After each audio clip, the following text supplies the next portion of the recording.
Welcome to the Economic Times Power Talks. News, analysis, and opinion on constructive policy level solutions to the challenges facing the Indian power sector. The Economic Times Power Talks is presented by GE. Thank you for joining us. Please extend a warm welcome to our eminent panel.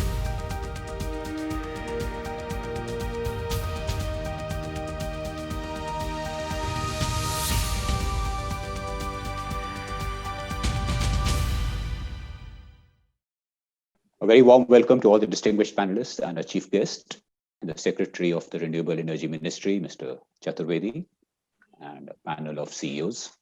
We'll be having a discussion today on the emerging trends in the new and renewable energy sector, which is very high up in the government priority.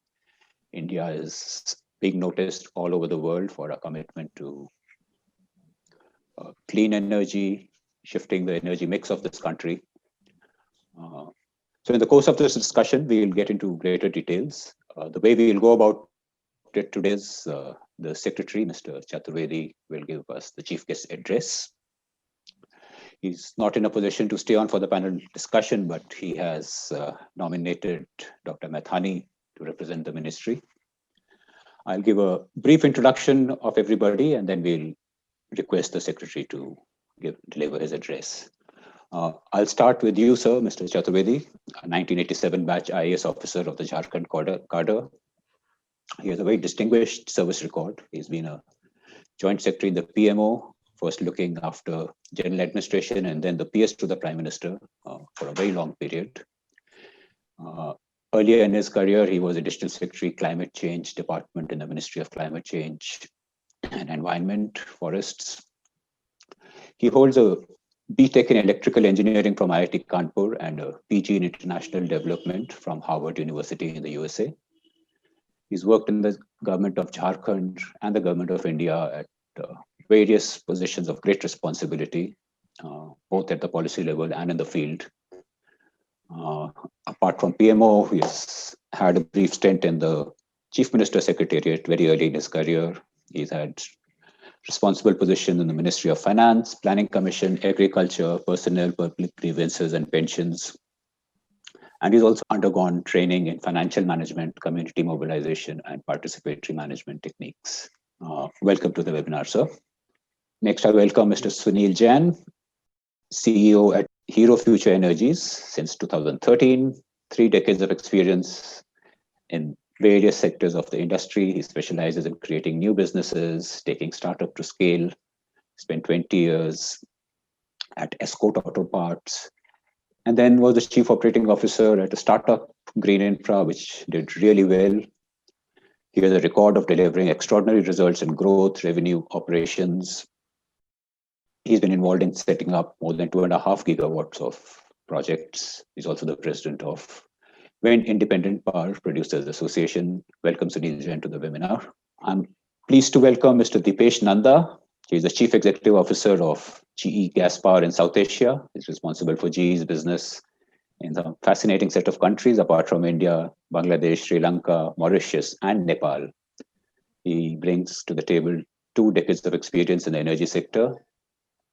Before GE, he has served as Tyco Sanmar's Vice President and Business Manager from 2005 to 10, and headed Flowserve's regional office from 2000 to 2005.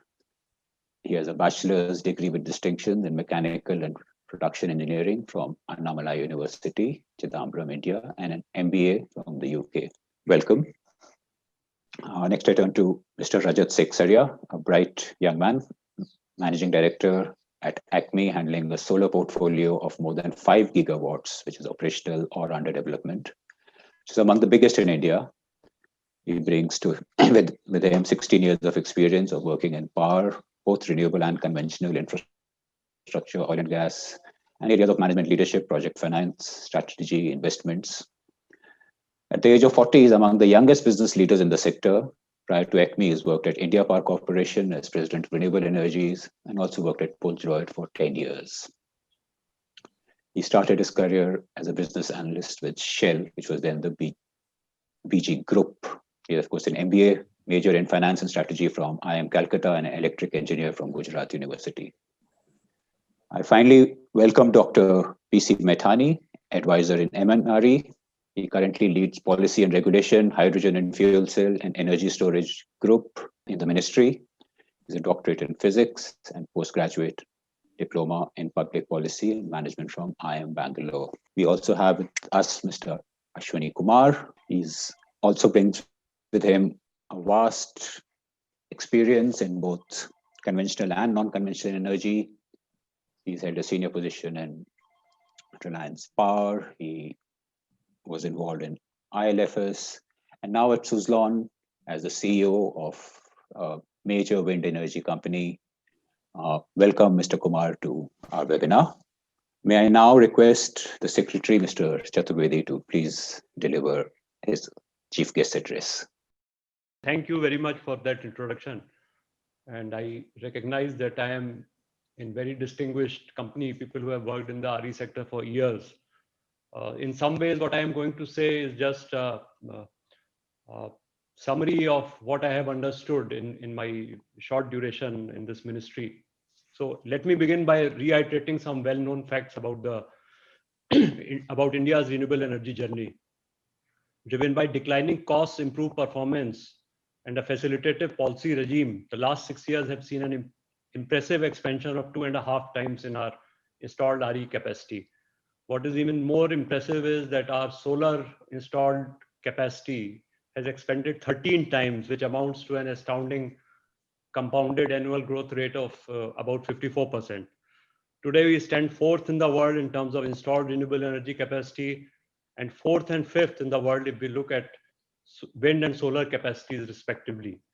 Within the country, renewable energy capacity addition has been consistently outpacing coal-based thermal power capacity addition. But these are well-known facts. But could we have predicted these developments, say, a decade back? Perhaps not. Niels Bohr, the Nobel laureate physicist, famously said, it's very hard to predict, especially when it's about the future. Scholars have noted that predictions tend to linearly extrapolate today's models and today's trends. They do not take into account unanticipated developments, disruptive technology, sudden geopolitical or political developments. Consider this, for example, who could have predicted that a virus would trigger events that would strengthen the push for relocating manufacturing from a certain part of the world? What use would it serve, therefore, to look at the emerging trends? So let me say on this that these trends are here to stay. That is what I understand. They'll be there in the medium term, and any disruption which occurs in terms of technological breakthrough will only serve to strengthen these trends. So we could safely perhaps say that the future of renewable energy would at the minimum be as bright as the current trends suggest. Let me begin talking about the emerging trends by recounting some exciting news which we have been hearing in the last year or so from different parts of the world. In the middle of this year, the UK went without power from coal for a continuous period of more than 2 months. Again, in the middle of this year, Denmark announced plans for building 2 energy islands that would triple its offshore wind installed capacity. In November 2019, Australia announced its national hydrogen strategy, which envisions clean hydrogen production capacities in the world, in Australia, to make it a world player by 2030. And these capacities would also serve to satisfy large parts of the energy needs of countries like Korea and Japan. The world's largest offshore wind turbine of 14 megawatt capacity was unveiled this year. Within our own country, we took the first step towards realizing Honorable Prime Minister's vision of one sun, one world, one grid. Also, the Power Grid Corporation of India started preparing a detailed project report for transmission infrastructure that would enable export of power from Ladakh when solar or wind capacities are set up there. The list could go on. I think this momentum is here to stay. These developments have also been accompanied by unprecedented fascination and awareness about the wonders of renewable energy and the perils of climate change. This awareness and fascination with renewable energy will only grow and will also serve to influence public policy choices. In India, renewable energy capacity additions will accelerate as required for meeting the ambitious targets that we have set for ourselves. These will be driven not only by technological and regulatory interventions, but also by behavioral changes. To give an example of the latter, there is a fair chance that more and more corporates would opt for clean energy. As responsible corporate citizens, public policy will continue to be designed to increase both demand and supply of renewable energy. Legal provisions like those contained in the proposed amendments to the Electricity Act will help raise demand. An example is the provisions relating to the renewable energy obligations. On the other side, the whole set of measures towards ease of business will continue. These are the nuts and bolts that strengthen the framework for encouraging investments and are something that the ministry engages in on a day-to-day basis. In the past couple of months, for example, we have made it easier for power developers to settle disputes with SECI and the other two implementing agencies.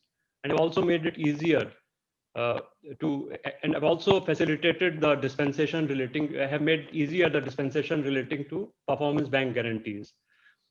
We engage with both power developers and manufacturers on a regular and close basis. And we try to intervene whenever we see problems, sometimes even when it's not directly our concern. That said, we also recognize that the challenges of today are different from what we faced when we started at a very low base some years ago. There are new issues that keep coming up. There are new problems. There are some problems concerning the state governments. And we recognize that the ministry will have to be nimble and creative to sort out these problems, to address these issues. I think there is also a certain degree of consensus that there will be major breakthroughs in storage and hydrogen technologies. This is a simple deduction arising out of the massive research that is being undertaken in these areas across the world. And not only it's a deduction arising out of this fact that huge research is being undertaken, but also the forward-looking policies which the other countries and India are putting in place. For example, I just spoke about the hydrogen policy which Australia has established. Declining costs of storage will have very important implications for larger deployment of renewable energy, making it easier for both renewable energy to be absorbed into the grid and also for decentralized off-grid renewable energy systems to be developed. Technological developments apart, I think there will be a larger number of everyday applications of solar energy that we will see in the future. The Ministry of New and Renewable Energy has put out for stakeholder consultation a paper for promoting decentralized livelihood applications of solar energy in rural areas. We intend to take this forward in collaboration with other ministries. Regarding hydrogen technologies, a number of ministries in our country are working on different dimensions of this area. And we recognize that it is important to not duplicate efforts and also to build synergy among what the various ministries are doing. Solar energy is all set to play a very important role in the farm sector. PM Kusum is an ambitious scheme which includes both replacement of standalone diesel pumps as well as solarization of grid-connected pumps. The guidelines of the scheme are being amended to include solarization of agriculture feeders. This is being done in consultation with the states, whose response has been hugely encouraging. The scheme has the potential to steeply reduce the subsidy burden on state governments, apart from helping farmers increase their income and reducing environmental pollution. Another area that is set to take off is solar manufacturing. The cabinet has recently given clearance for a production-linked subsidy for manufacturing of high-efficiency solar modules. And the ministry will work very quickly to put a specific scheme in place, taking this decision forward. I believe MNRE officers are already engaging with manufacturers in this regard, and we will shortly see forward movement in this area. There are other measures also which are in the pipeline. We'll continue to strive for quick culmination of the decision-making process, which may also include consultation or clearance by other ministries. In short, I am quite hopeful that we will soon have a sufficiently robust policy framework to give a boost to domestic solar manufacturing. In fact, we have already ensured substantial demand for domestically produced cells and modules in the next 2 or 3 years through schemes like the CPSU scheme, the Kusum scheme, and the solar rooftop scheme. The coming time is also likely to see step towards development of India's substantial offshore wind potential. The major constraint in this area is the expected high cost of energy in the initial projects, but we could perhaps learn from the experience of other countries and particularly how they overcame this challenge. International cooperation in the area of renewable energy is accelerating. The International Solar Alliance, which essentially arose out of Honorable Prime Minister's vision, was a huge step in this direction. Bilaterally, we see great interest abroad in the Indian renewable energy story. Countries with impressive renewable energy capacities and experience are keen to partner with India. The target of 175 gigawatt needs to be achieved by 2022. The COVID pandemic has resulted in a deceleration of renewable energy capacity addition, but there is also a silver lining. In the period March to September this year, while we achieved capacity addition, that was only 1/3 of that in the corresponding period last year. Our bid out capacity in the same period was twice of what was bid out in the corresponding period last year. Today, our installed renewable energy capacity stands at around 90 gigawatt. Another 73 gigawatt is either under implementation or under tendering. We are aware that we need to ensure that this 73 gigawatt gets implemented on time. This has challenges on the way, including some issues that have come with the state government, but we are determined to meet these challenges. So let me end here. Thank you very much for your time. Thank you very much, Mr. Chaturvedi, for your very insightful chief guest address, where you also told us about the trends and assurance that the government is at it all the time. Before you leave, I'll just give the participants an opportunity to, just say their thanks to the secretary or anything.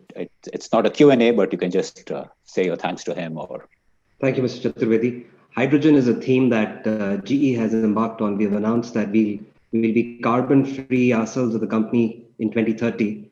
And I just wanted to let you know that our gas turbines are ready to burn hydrogen. We have 75 gas turbines that run on hydrogen globally. There is a large installation of high hydrogen gas turbines in India already. So I thought I must use this opportunity to highlight our experience in hydrogen, which is something that we look forward to continue. Thank you, sir. Thanks. Thanks for your address. Just one thing I would like to mention to our listeners of this webcast. See, MNRE is one ministry which has a very, very high level of engagement with all the industry players. So even when we went into this webcast, there was another section of MNRE which was interacting with all the manufacturers. So we have worked with so many in the ministry, but I think one thing where we get a lot of satisfaction is in terms of the level of engagement we get, the level of access we get, even during COVID times, while so many other government agencies, state governments have been reluctant to meet or engage.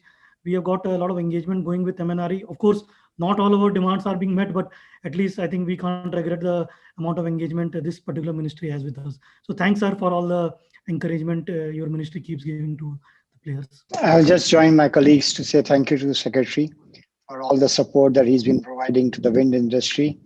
And we have been in the forefront of making the wind industry Atmanirbhar. So most of what we do comes from India itself. And we'll continue into the journey and make the power cheaper, more reliable, and better in lines with the policy. Good afternoon, Mr. Chaturvedi. Thank you for that lovely address. The only point which I want to make is that the only missing piece in renewable to make it the power for this coming decade or the next few decades is the firmness and predictability.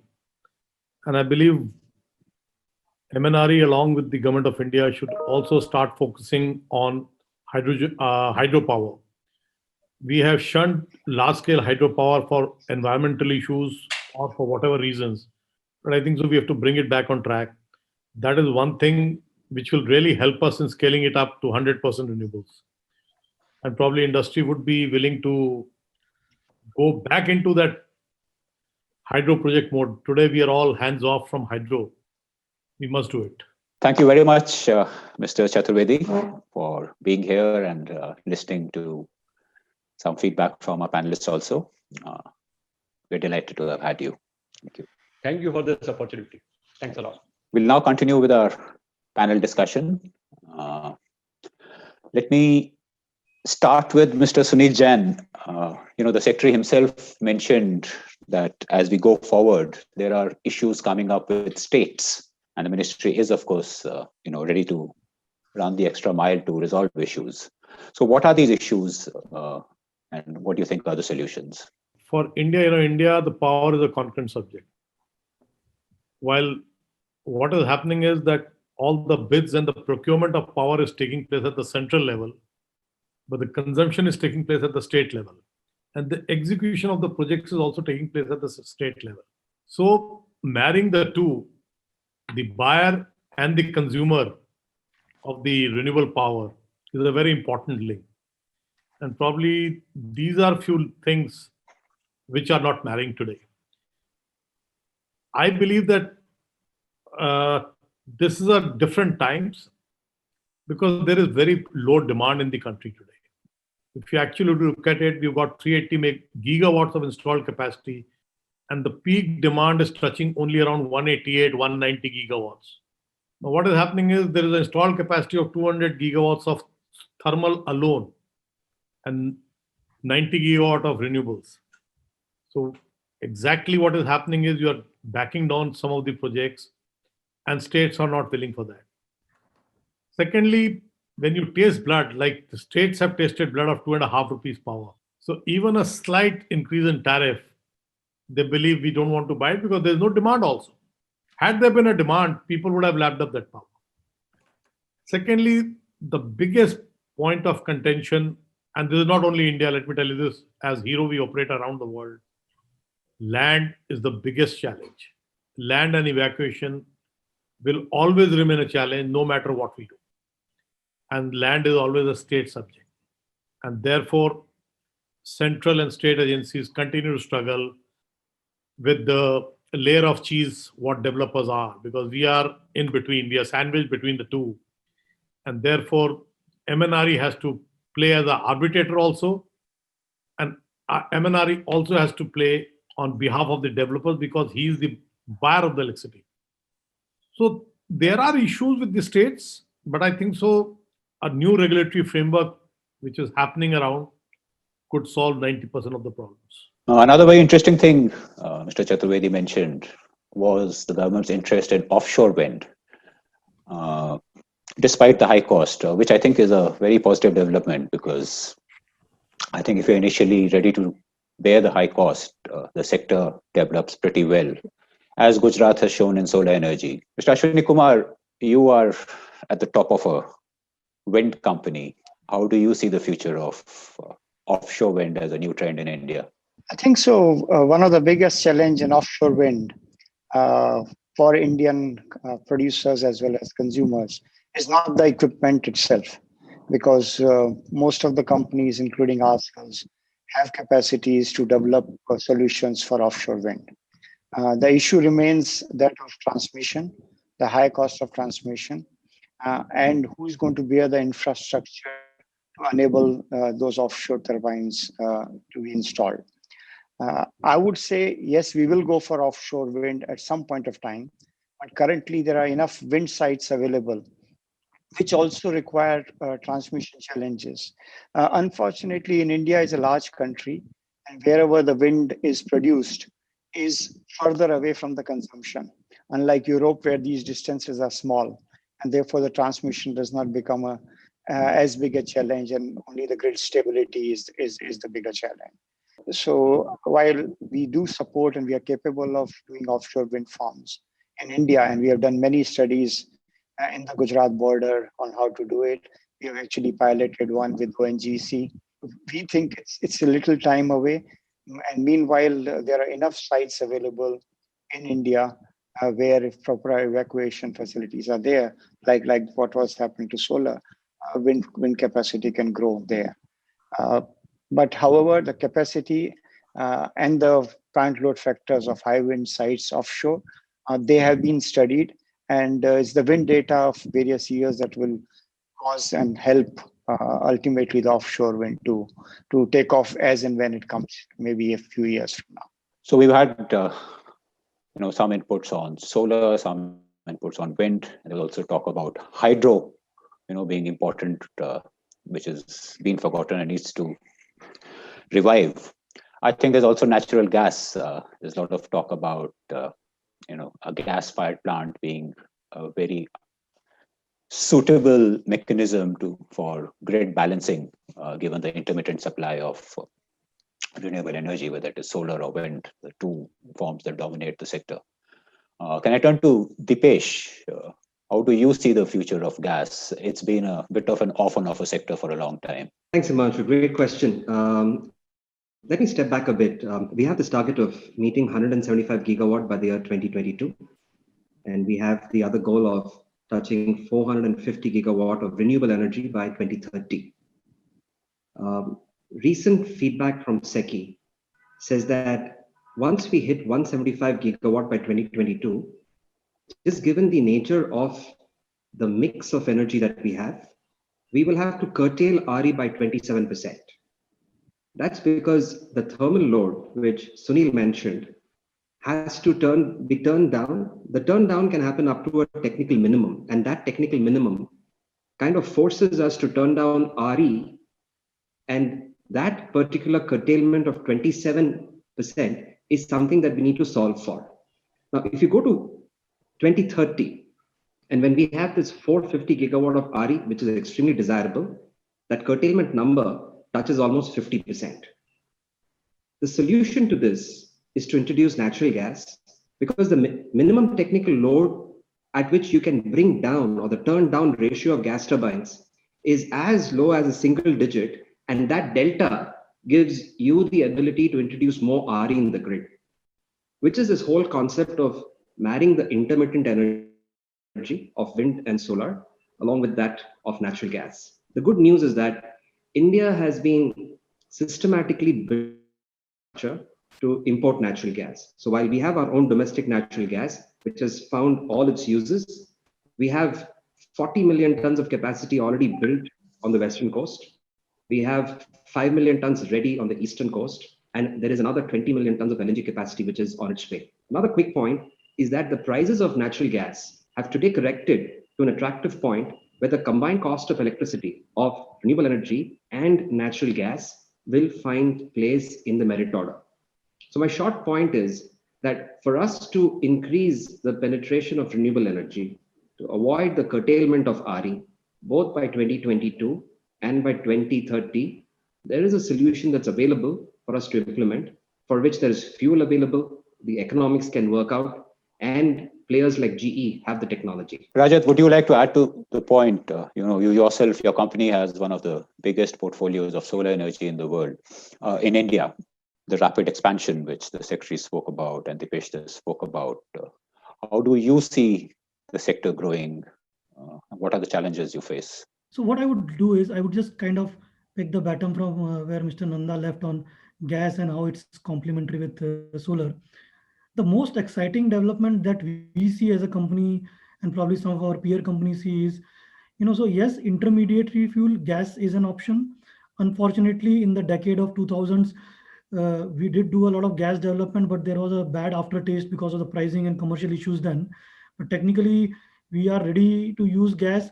And fortunately, I think within the gas supplier community, there is realization that power as a category has to be treated differently versus some of the other categories, right? So the delinking with the pricing, delinking with crude and other forms have to happen. And already I see a lot of gas suppliers and gas developers, I think, kind of aligning their product portfolio or commercials to suit the requirement of power. But extended to gas, I think development which is going to be more exciting in the medium and long run is hydrogen, and which is where I think you have players like GE who already have their machines who can function on hydrogen, or with some modification they can function on hydrogen. We are looking at introduction of blending of hydrogen with natural gas. That I think is a very natural, low cost, low hanging fruit solution. So if that happens, and when we say hydrogen, I mean green hydrogen. So basically hydrogen which is developed using renewable power, solar power. So think of it. We have Rajasthan in India, which is a very high solar resource area. We have some of the largest trunk pipelines of gas actually going through the same state.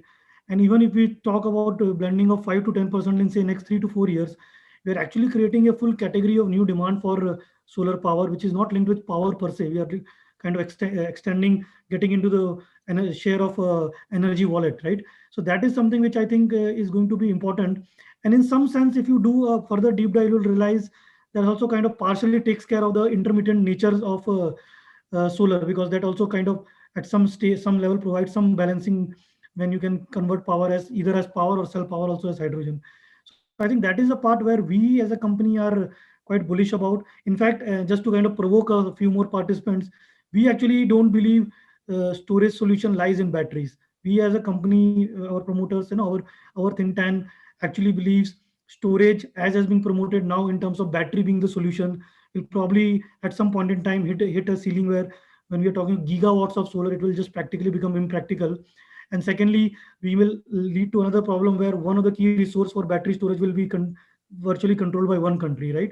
So I would say I kind of extend what Mr. Nanda is saying. Yes, gas is the good intermediate fuel, ready, technology ki problem, almost there in terms of green credentials, somewhere in between other hydrocarbon sources. But in the medium term, it will have to be hydrogen, which will kind of take over. And that's the development we as developers and policymakers have to chart out.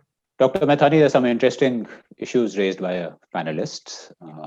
One is about gas, and Rajat, as he himself said, being provocative, that battery is not really the solution.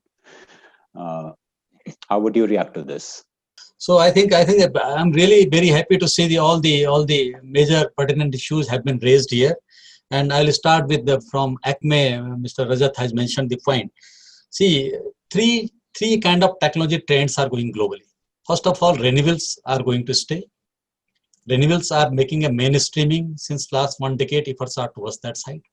Third, progressively the intermittent and the informed nature of renewable energy is steadily and slowly going to become dispatchable and firm over the period. So either it is storage or hydrogen, all are contributing to that direction. Just I give a small figure. In the year 2003, when this hydrogen global movement started, that time it was considered that by 2015, we will be getting hydrogen competitive with the other energy sources. Then in between, the batteries developed significantly, and then they started changing the scene. But now, if you look at in batteries, in 2010, the battery cost was $1,000 per kilowatt hour. Now it is $200 per kilowatt hour. And if you go by the predictions, it is $75 per kilowatt hour by 2030. So progressively, the cost is reducing. Same is in the renewable. The cost is progressively reducing, where we are getting solar 18 rupees per unit in 2010. Now we are in the range of 2 rupees 36 paisa. Same is with the hydrogen. That is another conduit technology. That the kind of hydrogen full value chain which was envisioned around 10 years back. Now, if you see now, in many of the sector, we feel that renewable hydrogen will become a competitive option within next 3-4 years. Same for the automobile purposes or absorbing larger share of renewable energy into the grid. So the question is not that whether gas or whether it is storage battery or hydrogen. Question is that how technologies are graduating over the period, in what manner they are making sense in the masses, and ultimately how they are greening the total energy system, and renewable energy is being dovetailed in on all these new technological developments. So there is no competition among each other. All are very relevant. The question that for what application, in what manner. Typical example, hydrogen. Hydrogen is considered one of the most important future dimension for the renewable energy, larger share in the grid. At the same time, for automobile purposes, where batteries cannot be successful for going the long distances or for trucks or for other purposes. And similarly, for diversification of renewable energy in the other sectors, like it is industry. Some of the industries like ammonia making for fertilizer purposes, or or in the steel industry, whereby you can replace coal by green hydrogen. So these are possibilities are emerging. Every day new possibilities are emerging. So question is not that a definitive answer that which technology is good or which is bad. Question is that all the technologies have a relevance. They are growing up at very, very fast rate, but ultimately they all will make renewable energy transition more and more smooth over the period. So no doubt about that. So you raised a very important issue about costs coming down. There's another aspect to the cost issue, and the way costs have come down in India. The government policy of tendering has been at this heart of it, but many in the industry have not liked it. There have been cases where they bid very aggressively and then they go to the government and say, look, this is not viable, you've got to do something. More recently, wind tenders have created a bit of a storm in the wind industry. So I'd like to go take a round of the panelists and hear your views on that. Let's start with Mr. Ashwani Kumar. Yes, you are right. Factually, if you see some of the wind tenders which have been won by various corporates have not come through in time for what was envisaged. But I think so there are two parts of the equation. One is the tariff itself, which depends on what is the cost of capital, interest rate, as well as the capital cost of setting up a project. And two, which is also the uncertainties linked to setting up of the project. So in many of these projects in wind, the uncertainty with respect to land and infrastructure, what I think so Sunil raised in the beginning of this discussion, has also led to the delays. And here, I think so I must admit that MNRE has seen the problem. They have come out with a draft wind park policy, which will remove these issues in terms of land and evacuations. And you will have something which is infrastructure ready, wind farms or wind bids. And that, as we have seen in the solar park movements, will be not only very certain that they will come up, that will give probably the finest tariffs that will happen. So the issues remain those at state levels, and as well as some of them, I agree, maybe people assuming some of the interest rates and capital costs to be much lower than they eventually turn out to be. But those things are, I would say, smaller, and those are anyway cyclical. So whatever is today will not last the next 20 years. Those are, I think, so part of developers' risk. But what is actually causing delays is some of the uncertainties regarding land and evacuation.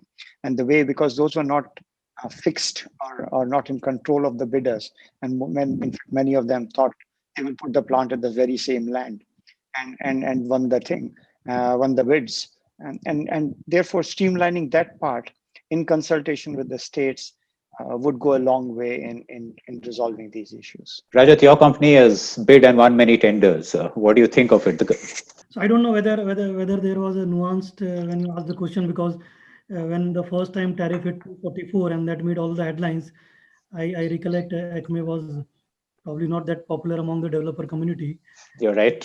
Now there is that particular plant which hit headlines around 2.5-3 years back is actually running for more than a year. And now we are not talking about 244 anymore. We are talking about 237, probably lower number. So I think to be really fair, I wouldn't say it was a punt. It was an educated call that company took at that time, and it was very much possible that the call could have gone against us because, just to give you insights on how people bid, they don't bid on today's prices, which is a more conservative way of bidding. The way people bid is break up all the major cost components, actually analytically analyze what could be their trend, and usually would back the fact that historically, if it is a particular CAGR of drop of cost is happening, that trend would suddenly not disappear. Right. So historically, that has been the way people have been. So people who kind of try or claim to foresee 2 years ahead actually bring that there in number, and that is how the sector has been benefiting.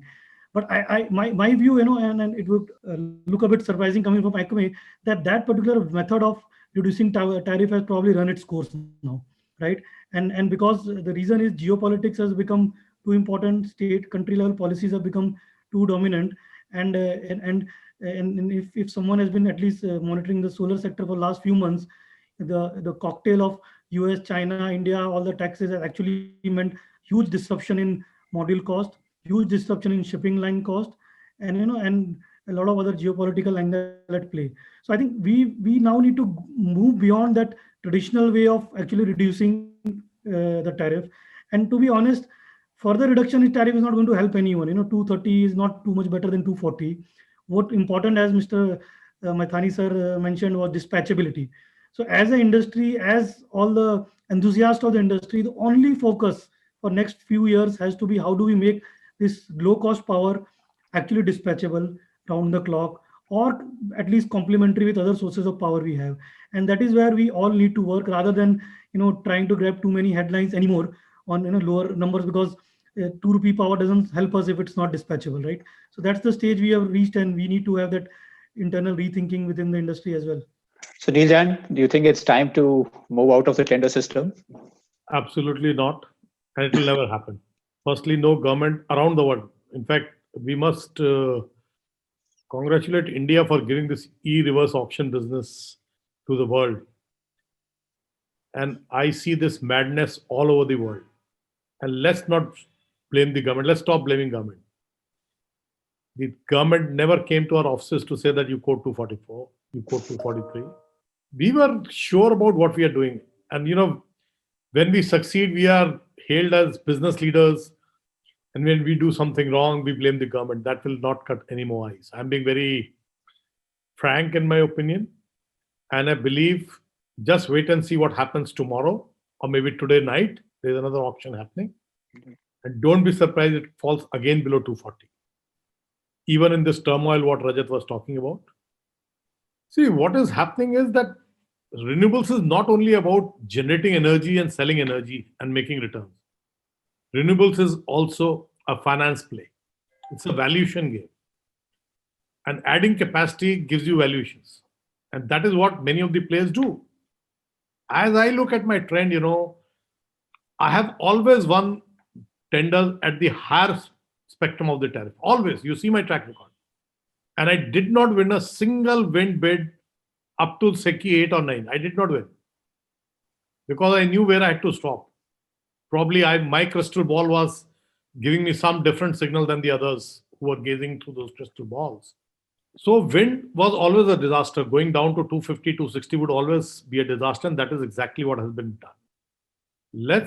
What we have to do is, I rightly agree with Mr. Maithani, let's focus on how we're going to dispatch this energy and lower the cost, easier to dispatch, make this energy dispatchable. Because you will add storage to it, you can add hydrogen to it. Or let me tell you this, if you have ancillary services coming in, ancillary act coming in, reforms in the market coming in, then even the offshore wind is peaked in India after 4:35 in the evening. And that makes offshore wind really very good because the PLFs are very high in offshore wind. And therefore, if you have ancillary services, those tariffs can be subsumed into those markets. So everything will find a play in it. Even hydrogen will find, battery will find. We must see that how we mix it through the algorithms and the technology available to make it dispatchable. There's a room for everything. But let me tell you one thing, that 2030, we know that renewables will be 55% of the energy mix in India in terms of capacity. And it will only keep on going up. And let me assure you that today we are talking of hydrogen and battery storage. There will be some new technology in the offing 10 years down the line. Technology is going to change. And technology will always bring things cheaper. So let's wait for it. I am predicting in 2 years' time, the solar tariffs will be sub 2 rupees in India. It is not a question of tariff. You have to also look at what are the returns on those tariffs. When earlier, 5 years before, the interest rates were 12%. Today, the interest rates are 9% after the COVID. Thanks to COVID, the interest rates have come down. So you will make a delta on your cost of capital. Therefore, your tariffs will come down. It's not that you bid for loss. You bid for winning. You bid for making money. So this is going to continue. One good thing COVID has done is reduced finance costs. Yes. Good. Dipesh, what do you want to add to this? Cost having been, a key push from the government policy side. Absolutely. I'd like to echo the comments made by my fellow panelists. Very specifically, Himanshu, 3 weeks back, the government released an amendment to the RE-RTC complementing fuel to include other sources of fuel. Earlier, it was only restricted to coal. Now they have opened it up to other sources of fuel, which is a very welcome move. Within that, when it comes to natural gas, they have restricted the play to plants which are already constructed or under construction. Our request is to open that so that the advanced technology available now is put to use, which will give a lower cost of electricity for the bidders to bid and the government to buy. The other important change that needs to be brought about in the tendering process for the RE-RTC bid is to allow for natural gas as a fuel pass-through. Now remember, when the bidders are bidding for an IPP project, the balance of risk between the developer and the government needs to be managed in a fashion where it becomes attractive for bidders to practically submit a bid on RE plus a complementing fuel like natural gas. Now, the risk of fuel, if it is on the IPP side, then you will find that the bidding interest will be low, or you may not even get a bid. That's one important policy change that the government needs to consider, of offering a pass-through mechanism for natural gas in the forthcoming RE plus the RTC bids, which has a complementing nature where gas can play a role. Dr. Mathani, we'd like to have your comments on the balance between cost of power, commoditized cheap power, and the quality of power from the renewable side, and your response to what is MNRE's view on gas and pass-through and related issues. Thank you. Yeah, I fully agree with Mr. Jain that progressively we should reach towards the dispatchability of power, because more we are adding renewable energy. I don't agree with some of the figures which have been quoted, because this has to be looked into differently. Central Electricity Authority has come with a study for what is the generation mix by 2030, and they have predicted that if we go with renewable energy coupled with the storage battery, curtailment will not be there, which is being mentioned as 50% in some of the studies. But two things are very, very important in this case. One is that from just putting renewable energy in the grid and daytime, there may be some chances that grid is not in a position to absorb that renewable energy. So over the period, it should be moving towards the dispatchability of renewable power. So the focus should be that we get renewable power on demand when we require. And if you look the trend since last 3 years, which the tenders which are coming from the Solar Energy Corporation of India, we are progressively making not only one technology, but hybridizing it with the other technology, number one, permitting storage also. And one of the tenders we have seen that if thermal can be dovetailed with that also. These options mentioned by Dipesh can certainly be these are the discussion can happen if they are relevant, but these are the suggestions are there. But what is the objective? Objective is to make renewable energy more dispatchable over the period at most cost competitive rates. It should not burden the cost in the process of making it dispatchable. What are the least cost options are there? These have to be looked at. Second point about the bidding or not, two things are very clear that the tendering or bidding process have given a uniform platform for very transparent manner that everybody are equal. They can bid on the equal grounds, and the results are before us. That instead of tendering different ways, now it is not only the central government bidding, the PSUs are bidding, but at the state level also bidding is taking place in the state of Gujarat, in the state of Rajasthan, and other states also they are doing it. And we have seen progressively the trend that how they are optimizing their generation from different sources, getting renewable energy, and curtailment figure, which was earlier higher, they have been reduced significantly over the period of time. Issues are there in some of the cases, as Mr. Jain has mentioned that, because it is a concurrent list, the state have their own priorities, center has their own objective goal that signal that renewable energy has to be maintained over the period. We have seen in the past that there were some issues, but they have been sorted out in the discussion with the bringing on the board wherever there are issues. And as has been mentioned that always there is an open dialogue process going on to see that what is the best interest of the consumers, and also the developers are not penalized for the thing which is none of their. The last issue I'd like to raise is manufacturing, something the Secretary also mentioned, and he said there's going to be a robust policy response that is coming. So when it comes to manufacturing, we've heard a lot about China overwhelming the Indian market in solar, but not so in wind. What's different about wind, Ashwini? And do you have such concerns, or are you already going good and strong and you're happy with the current situation? I think so. Wind, not only I would say Indian companies like Suzlon, but even the multinationals companies who came, found that the ecosystem for manufacturing in wind, because of the historical reasons that it's been around for more than 20 years, as well it is more suited for the wind characteristics of India. I think so. They have always been very, very competitive. I don't see that changing in wind in the future. Almost all in fact, not only in India, some of our components that Suzlon manufactures are actually used for wind projects in Europe and America. So it's not only, I would say, so this is something which should be encouraged, part of our Atmanirbhar policy.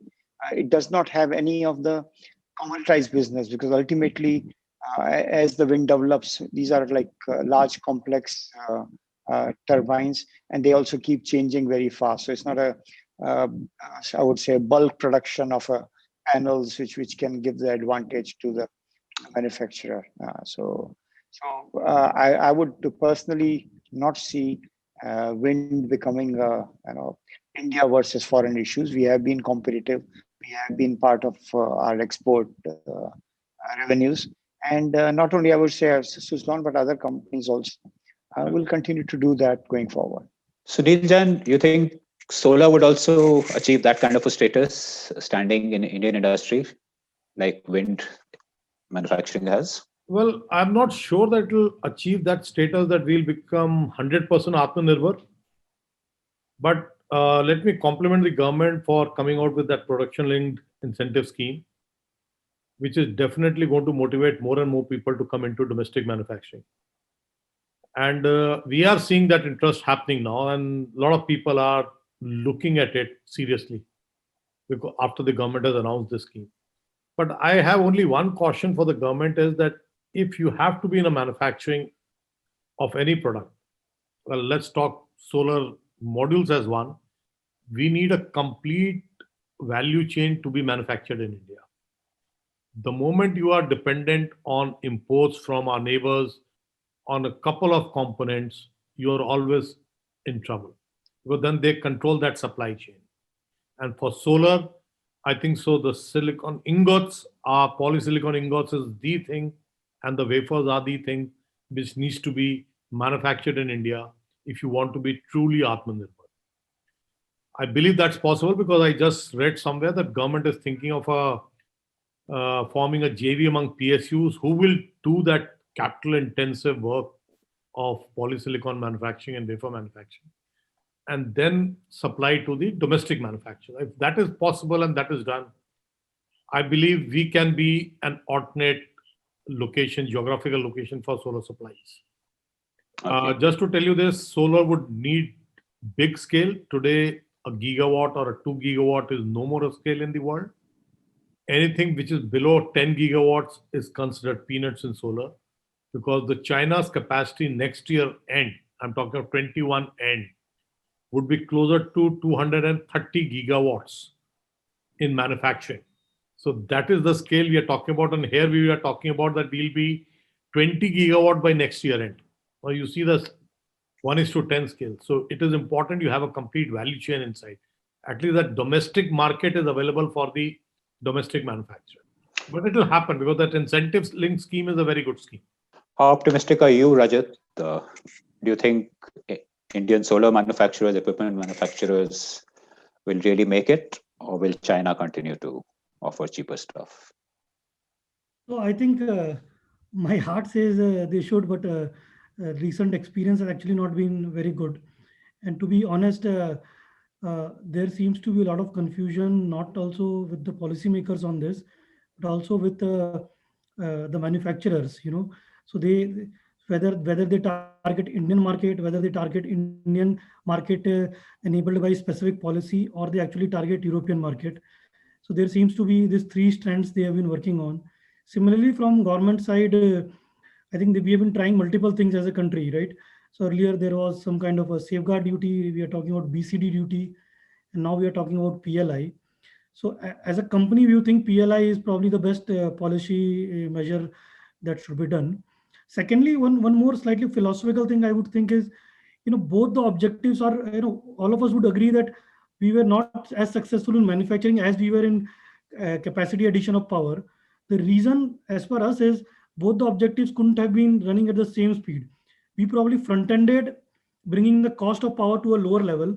Now this probably affords us some cushion for government to actually now encourage manufacturing, even if it means slightly higher tariff or some, they have some wriggle room for actually doing that. So in that sense, I think the sequence is playing all right, but they're unlike in other areas. I think there is still various policy issues that need to be sorted out, and we need to have really go hard with a very very determined policy rather than various strands of policy that we have been hearing. So this is one area I am sure even government realizes they can kind of be more crisp on the policy side. Dipesh, what's the international perspective in this? Your company has manufacturing in India. So what does it take to, really improve the manufacturing environment in India and for Indian companies to really come up in that domain?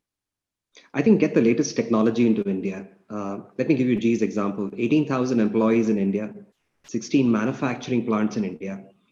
Himanshu, in 1987, way back, 33 years back, I'm sorry, the Indian government called for licenses.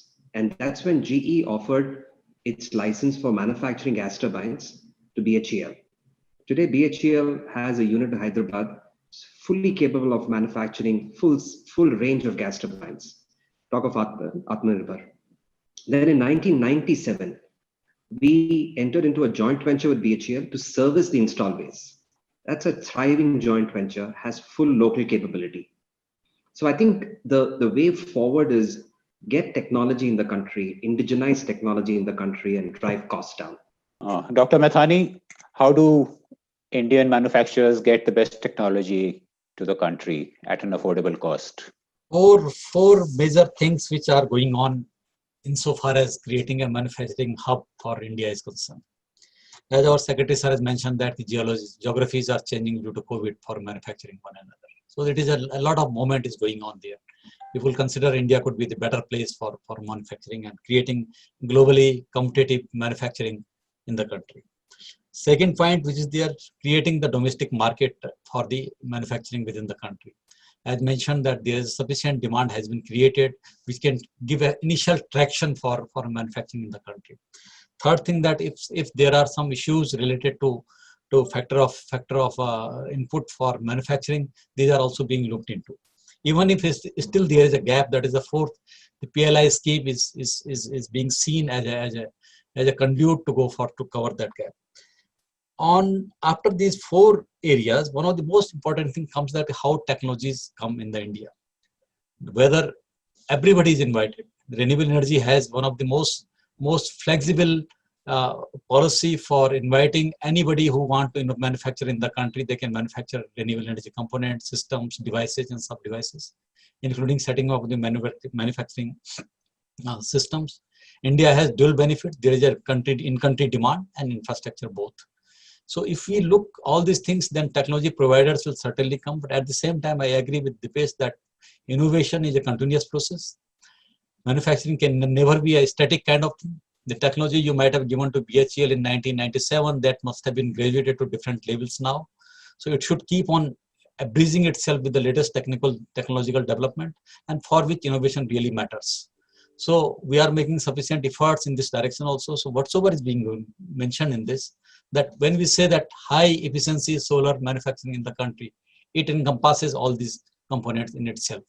So infrastructure is ready, but at the same time, yes, initial traction has been provided, and we expect very good results within near future on this. So when you talk about high efficiency manufacturing, which is given the incentive, what about the existing players? Many of them probably won't qualify for it. What does it mean by high efficiency? Means that the business as usual efficiencies which are there, so technology keep on graduating on that. Whenever you use the word high means that it should be something additional to the existing thing. So certainly the way technological landscape is changing in the world. So I don't foresee that there is any issue for the getting the technology which is futuristic and looking for the at least time horizon of the next medium short term of the 5 years duration.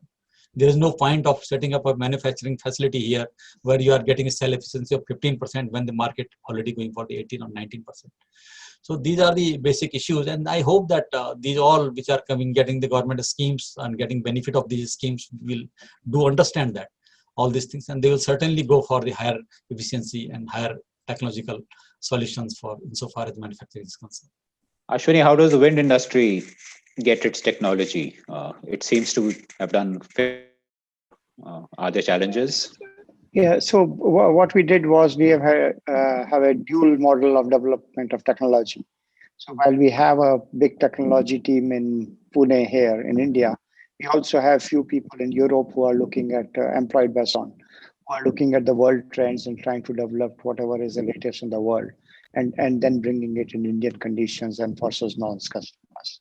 So I think so some sort of a dual model where maximum number of jobs in technology development is done in-house or in India, in the country, while there might be some sort of offices which might be in other countries which are probably much more attuned to these innovations in the wind industry, which is primarily Europe in our case.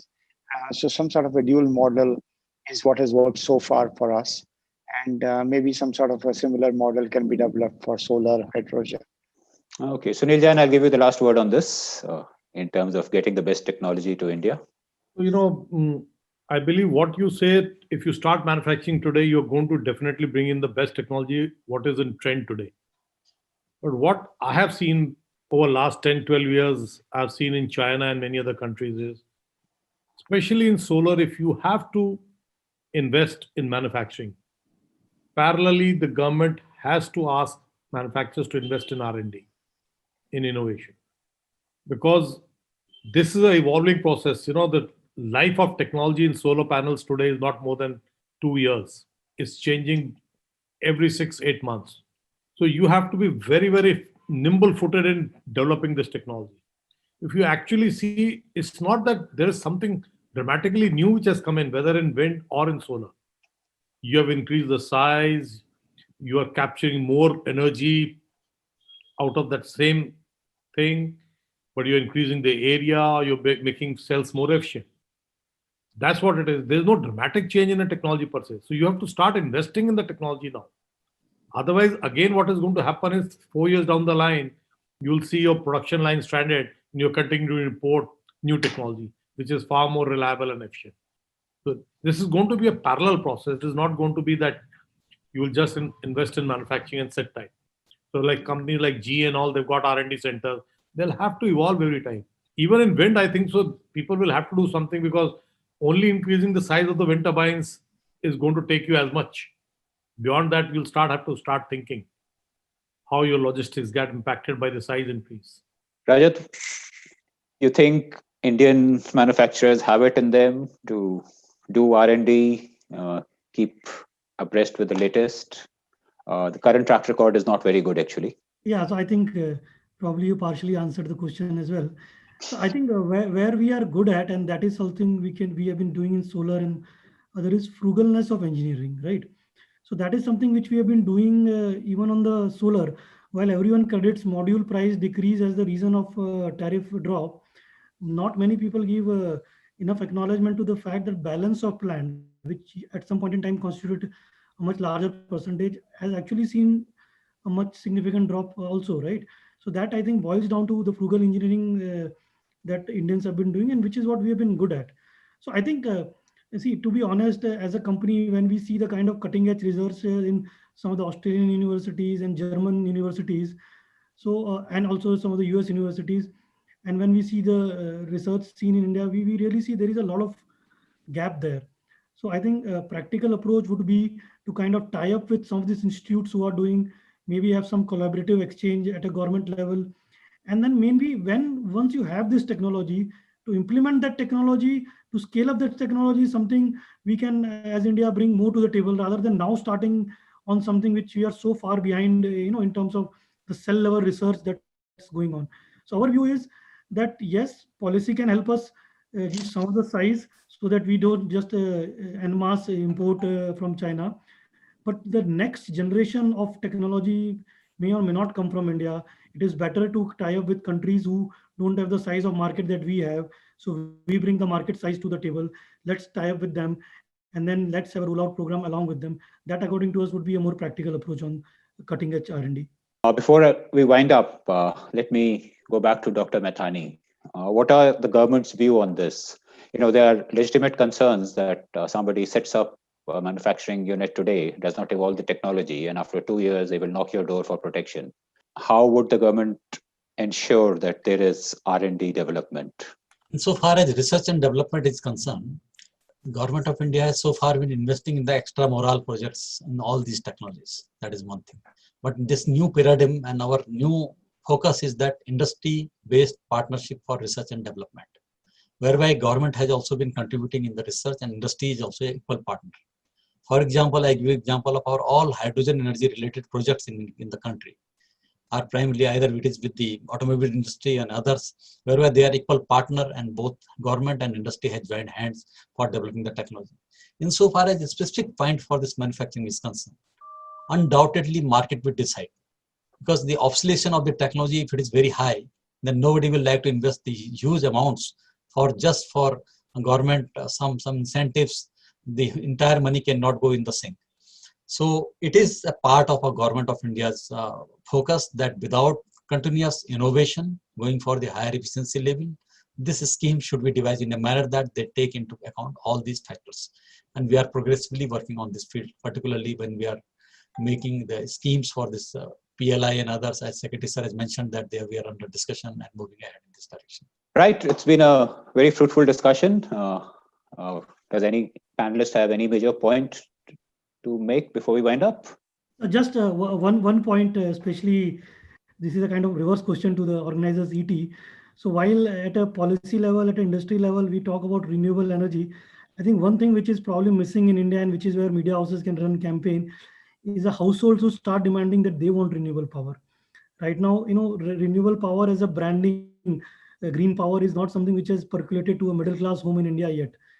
Right? It is still something confined to government policy level. So we still don't have that momentum or push coming from the end consumer. That's one of the trouble that we are facing, that people still want absolute cheap power, and that is where some of the contracts at a state level may or may not be honored. So I think as a country, as a society, that realization still not come to a level, and it's not in pace with where the industry is already there. I think it's a slow process. It is happening at the corporate level. There are a good number of companies who want only green energy in their offices, and that does have impact on their employees. The concern about pollution and smog, they are growing, and I think eventually it would make that push. But your point is well taken, certainly. So one more point which I want to make is that while renewables is being encouraged and we are growing leaps and bounds in renewables to fight climate change and decarbonize the economy, unfortunately, the climate change itself is impacting the returns and the projects of renewables. How? And I'll tell you how the climate change this year has been a disaster for the wind industry. The winds have been so poor that it would be difficult for some of the wind plants even to service their loans. So, it is becoming like a vicious circle. Okay, that's an interesting point. Although global warming might help the solar industry a bit. But even the solar was down because of the unprecedented rains. It's the predictability of weather has become an issue. Very big issue. So, and therefore the low tariffs are going to be further unremunerative. Well, I think we should wind up the discussion now. I think we've had some very insightful comments, in some cases very provocative comments, which have, set us all thinking. Thank you very much for joining the Economic Times webinar on the emerging trends in renewable energy.